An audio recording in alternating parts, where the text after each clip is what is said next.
I'm looking at your face and the extraordinary levels that you've been through to get to this point now.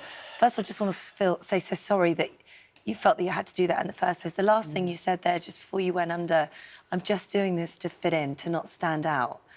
And it just made me feel very sad that actually that was behind all of this. You look beautiful. Well, I thought you looked beautiful beforehand. Thank you. So how do you feel? I like my new face. I like my old face, if I'm absolutely honest. But words are such powerful things. And I was listening to John Leslie yesterday talk about his situation and how it affected him. And the words online really cut deep to me. I consider myself thick-skinned.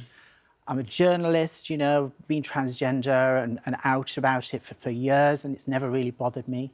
But that level was really tough. It was the first time I'd encountered misgendering. And to be in the Big Brother house in a dress, on an all-women launch, which had been well publicised, makeup, long blonde hair, and people referring to me as he and him, really cut deep. I don't think people got why I was so upset. No, but the thing is that you look at Anne Widdecombe made a mistake. You look at it and think, is that a mistake? Is it a generational thing that you just haven't quite got it because we're so much better now than we were?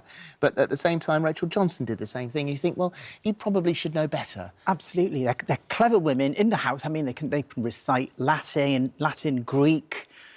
They're aware of what's going on in the world, and it's just a common courtesy, really. You know, I'm there in front of them. They know it's an all-women launch. Just treat me with respect. But that aside, what happened in the house aside, what happened when you came out afterwards, and as Holly said, you know, that there is a real tragedy here. The fact that you felt compelled to allow people you've never met, you do not know, to influence you to that degree in your life, to bully you onto an operating theatre table. Yeah.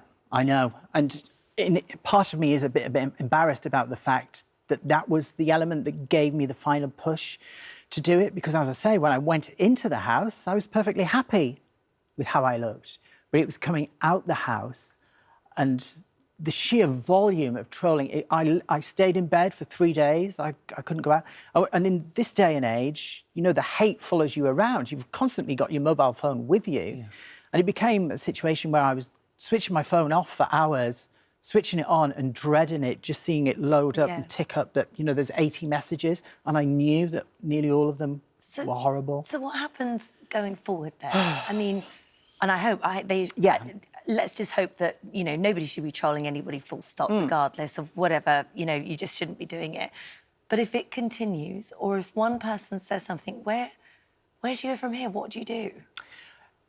There's no more surgery for me. I know people will say, well, it's very easy to say that, you know, you've had this big operation, and we all know that surgery can be addictive, cosmetic surgery, and some people do fall into that hole, but I'm fairly certain that I won't. I'm happy with what I've got. My first prerequisite with the surgeon, Dr Capitan, who you saw there, was I will have this providing I still look like me.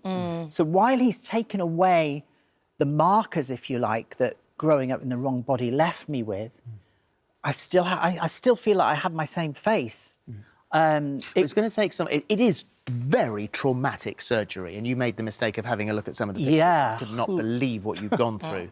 So your face is still swollen. It can be 6 to 8 months before it goes down to what it will eventually be.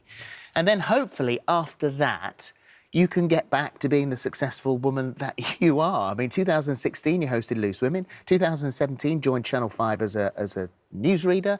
You know, so you want to get back to work now. Definitely want to get back to work. I mean, I actually lost my job on 5 because of all the trolling.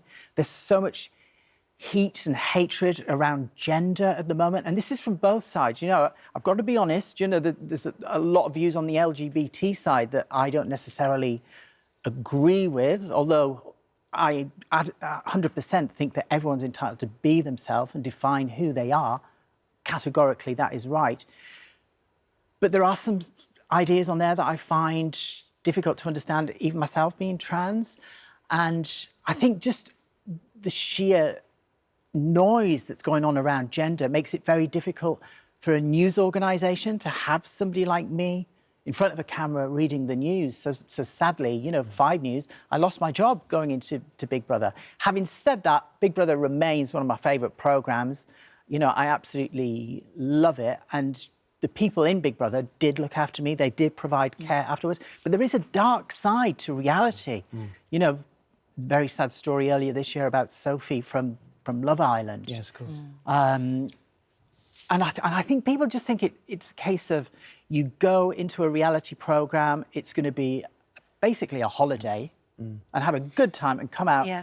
And that's not always the case. I think it's so important that you came on here today to talk about it. It's once again, you know, throwing those doors open so everybody can see. You can see the results of your trolling. You can see what effect you have on someone's life. And good luck. I mean, it's lovely. It's lovely to see you Pleasure here. to come in. Thank you. Yeah.